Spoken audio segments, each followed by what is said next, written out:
Nous sommes entrés dans l'année de la roue de fortune, une année gouvernée par l'énergie 10, une énergie de mouvement, de bascule et de changement rapide, parfois imprévisible. Prenons un instant pour comprendre ce que cet arcane nous enseigne et comment traverser 2026 avec plus de conscience. Dans la matrice du destin, le 10 n'est pas seulement une question de chance. Il ne s'agit pas de tomber au bon endroit au bon moment, et émet de votre capacité à entrer en résonance avec les cycles de l'univers au lieu de résister à ce qui cherche à se transformer. La roue tourne toujours autour d'un axe immobile.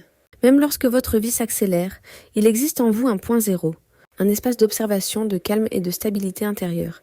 Plus les événements extérieurs deviennent chaotiques, plus votre tâche est claire. Revenir à cet axe, plutôt que de vous perdre dans les réactions émotionnelles. Celui qui reste centré ne se fait pas emporter par la roue. Il la traverse consciemment. L'énergie 10 apporte de nombreux changements. Et rappelez-vous, rien ne s'effondre par hasard.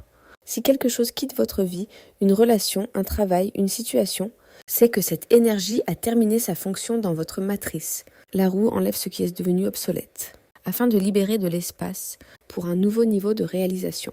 Résister crée de la souffrance. Accepter transforme le destin. L'année 2026 est aussi une année de signes et de synchronicité. L'univers communique à travers des rencontres, des mots entendus par hasard, des livres, des rêves, des situations répétitives ou inattendues.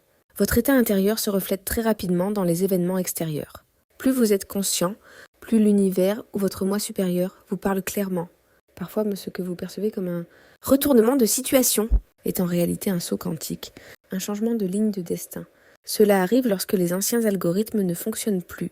Pour vous aligner sur de nouvelles vibrations, ralentissez, observez le cycle que vous traversez et acceptez la nouvelle réalité avant même qu'elle ne se manifeste pleinement. Le plus grand piège de l'énergie 10, c'est la répétition.